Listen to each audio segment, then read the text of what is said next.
यह कहानी शुरू होती है एक मेडिकल कॉलेज से, जहां छत के ऊपर से कूदकर सोफी नाम की एक लड़की सुसाइड कर लेती है। कॉलेज के सभी स्टूडेंट उसकी लाश को देखकर डर जाते हैं। सोफी अनाथ थी और अपनी पढ़ाई में काफी अच्छी थी, लेकिन फिर भी सवाल यही है कि आखिर सोफी के साथ ऐसा क्या हुआ था जिसकी वजह से सोफी ने मौत का रास्ता चुना। उसने अपनी जिंदगी, अपने सपनों को खत्म करने की ठान ली, या फिर ऐसा भी हो सकता है कि सोफी की मौत सुसाइड नहीं मर्डर हो। फिल्म का नाम है रन बेबी रन, जिसकी पूरी स्टोरी मैं इस वीडियो में एक्सप्लेन करने वाला हूं। लेकिन उसके पहले आप कौन सी साउथ इंडियन मूवी की एक्सप्लेनेशन वीडियो देखना चाहते हैं कमेंट में मुझे बताओ, और चैनल को भी सब्सक्राइब जरूर करना।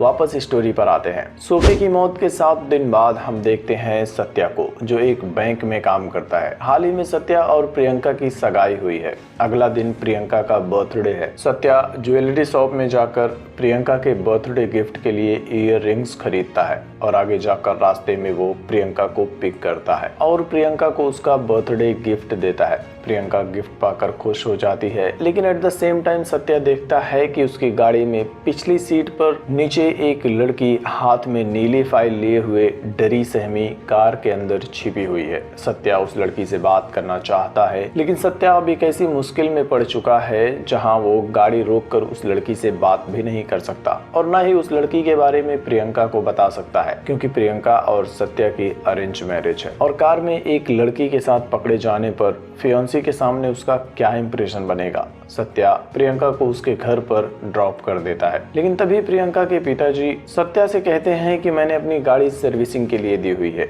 इसलिए मुझे कल दिन भर के लिए तुम्हारी गाड़ी चाहिए। जिसके बाद वो वापस से सत्या के साथ उसकी ही गाड़ी में सत्या को ड्रॉप करने के लिए उसके फ्लैट तक आते हैं, और पूरे रास्ते में सत्या को अपनी कार में बैठी उस अनजान लड़की से बात करने का मौका नहीं मिल पाता। खैर, पार्किंग लॉट में जैसे ही प्रियंका के पिताजी गाड़ी लेकर जाने लगते हैं, सत्या के दिल की धड़कनें तेज हो जाते हैं। लेकिन तभी सत्या देखता है कि वो लड़की गाड़ी से निकलकर पार्किंग लॉट में छुप गई है। सत्या उस लड़की से उसके बारे में पूछना शुरू कर देता है, लेकिन वो लड़की सत्या को अपना नाम तारा के अलावा अपने बारे में कुछ भी नहीं बताती, और सत्या से उसके ही रूम में 5 मिनट के लिए फोन चार्ज करने की परमिशन मांगती है। फोन चार्ज करने के बाद तारा अपने गार्डियन को कॉल करके बुलाती है, जिन्हें आने में 1 से 2 घंटे का समय लगने वाला है। तारा फिर से सत्या से उसके ही फ्लैट में 2 घंटे और रुकने की परमिशन मांगती है। सत्या की सगाई हो चुकी है, वो किसी भी और मसले में उलझना नहीं चाहता है, इसलिए वो तारा को अपने घर में आने की परमिशन नहीं देता। जिसके बाद तारा उससे कहती है कि मैं जिस तरह की प्रॉब्लम से गुजर रही हूँ, पुलिस और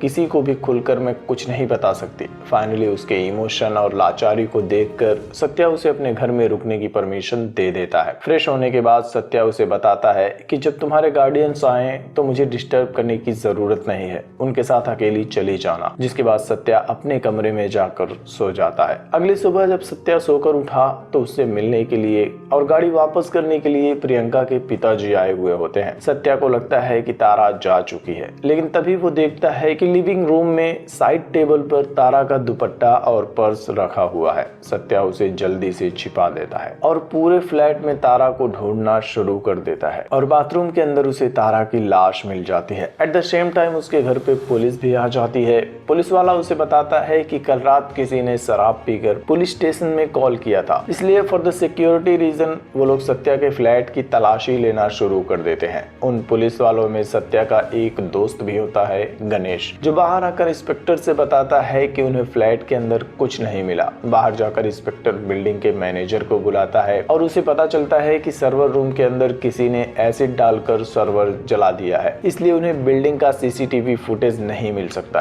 कुछ देर बाद सत्या अपने फ्रेंड गणेश से मिलता है। गणेश ने उसके फ्लैट के अंदर तारा की लाश देख ली थी। सत्या उसे रात की पूरी घटना बता देता है और पुलिस के पास जाकर सब कुछ बताने के लिए कहता है, लेकिन गणेश को भी उसकी स्टोरी पर भरोसा नहीं होता, इसलिए वो सत्या को पुलिस के पास जाने से मना करता है और लाश को ठिकाने लगाने के लिए कहता है। शाम को सत्या अपने घर वापस आता है, तारा की लाश को बैग में डालता है और अपनी गाड़ी की डिक्की में डालकर रात को लाश ठिकाने लगाने के लिए निकल जाता है। सत्या प्लान बनाता है कि वो गाँव में अपनी माँ से मिलने के लिए जाएगा और रास्ते में ही लाश को भी ठिकाने लगा देगा, लेकिन कुछ दूर जाने के बाद उसकी गाड़ी अचानक से खराब हो जाती है और उसे पता चलता है कि किसी ने जानबूझकर फ्यूल पाइप काट दिया था। सत्या एक सवारी गाड़ी में बैठ जाता है जिसमें उसके साथ 4 और लोग भी होते हैं। थोड़ी दूर जाने पर पुलिस उन लोगों को रोक लेती है। ड्राइवर अपनी पर्सनल गाड़ी में पैसेंजर बिठाकर ले जा रहा है, इसलिए पुलिस वाले उस वैन के ड्राइवर पर फाइन लगाकर उसे छोड़ देते हैं और बाकी सभी पैसेंजर्स को बस में शिफ्ट कर देते हैं। पुलिस वालों के सामने बैग निकालने में सत्या डर रहा होता है, इसलिए वो बैग को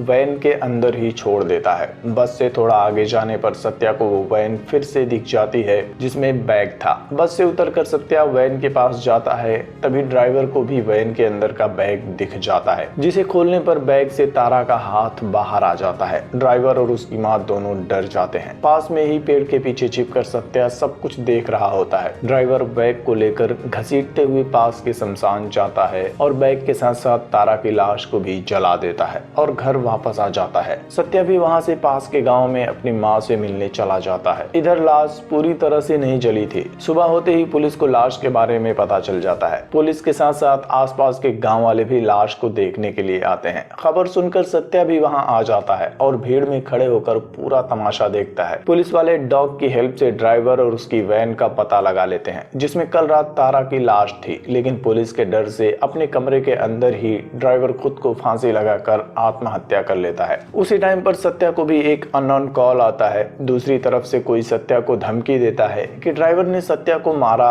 और पुलिस के डर से खुदकुशी कर ली। Case closed. अब तुम डिटेक्टिव बनकर मुझे ढूंढने की कोशिश मत करना, नहीं तुम मारे जाओगे। सत्या वहां से निकलकर वापस अपने फ्लैट पर आ जाता है। इधर इंस्पेक्टर शमशान में मिली लाश के केस को इन्वेस्टिगेट करना शुरू कर देता है और अपने इन्वेस्टिगेशन में वो वैन के 5 पैसेंजर से पूछताछ करता है, जिनमें सत्या भी होता है। सत्या उसे बताता है कि मैं अपनी माँ से मिलने के लिए जा रहा था, रास्ते में कार खराब हो गई, इसलिए मैं पैसेंजर वैन से चला गया। पुलिस स्टेशन से वापस आते वक्त सत्या को गणेश का कॉल आता है, जो कि सत्या को मिलने के लिए अपने घर बुलाता है और उसे बताता है कि तुम्हारी मदद करने की वजह से मुझे भी धमकियां मिल रही हैं, इसलिए मैंने अपना ट्रांसफर ले लिया और अपनी फैमिली को बचाने के लिए मैं यह जगह छोड़कर जा रहा हूँ, इसलिए तुम भी सब कुछ भूल जाओ और अपने काम से काम रखो। उसी वक्त सत्या को उसकी माँ का कॉल आता है, जो घर पर उससे मिलने के लिए बुलाती है। सत्या वहां पहुंच जाता है जहां प्रियंका और उसकी फैमिली भी होती है। प्रियंका के पिता उसे एक फोटो दिखाते हैं जिसमें सत्या और तारा दोनों एक साथ एक ही बेड पर लेटे हुए होते हैं। किसी ने वो फुटेज प्रियंका को कुरियर के साथ भेजा था। फोटोज देखने के बाद प्रियंका और उसकी फैमिली वाले सगाई तोड़ देते हैं। घर वापस आते वक्त एक ट्रक वाला सत्या की गाड़ी से एक्सीडेंट करने वाला होता है, लेकिन सत्या खुद को बचाने में कामयाब हो जाता है। सत्या अपने घर आ जाता है, लेकिन अब वो पूरी तरह से परेशान हो चुका था। उसे कोई रास्ता दिखाई नहीं दे रहा था। वो घर की बालकनी में खड़ा हो जाता है और अपनी जिंदगी खत्म करने का फैसला कर लेता है, लेकिन तभी उसे उसकी माँ का कॉल आता है, जो उसे समझाती है कि हर किसी की जिंदगी में एक ऐसा मौका आता है जब उसे लगता है कि इस जिंदगी में उसके लिए अब कुछ भी नहीं बचा, लेकिन हर बंद दरवाजे के पीछे एक रास्ता जरूर होता है। अपनी माँ से बात करने के बाद सत्या को थोड़ा हौसला मिलता है और सत्या अब तारा के कातिलों का पता लगाने की ठान लेता है। उसे याद आता है कि तारा का दुपट्टा और पर्स उसने छिपाया था। पर्स में उसे तारा के हॉस्टल का एड्रेस मिल जाता है। वो तारा के हॉस्टल जाता है, वार्डन से तारा के बारे में पूछता है, लेकिन वार्डन उसे भगा देती है। वो हॉस्टल की सिक्योरिटी गार्ड के घर जाकर उससे भी तारा के बारे में पूछता है और फाइनली वो तारा के मेडिकल कॉलेज के डीन से मिलने के लिए जाता है, लेकिन तभी कॉलेज के स्टूडेंट कादिर और उसके बाकी साथी स्टूडेंट सत्या पर अटैक कर देते हैं और सत्या से तारा के बारे में पूछते हैं। उसी टाइम पर कॉलेज का डीन बीच में आकर सत्या को बचा लेता है। डीन सत्या को बताता है कि सब कुछ सोफी के सुसाइड करने के बाद शुरू हुआ। सोफी के सुसाइड करने के 4 दिन बाद कादिर और तारा के बीच झगड़ा हुआ था। कादिर का कहना था कि तारा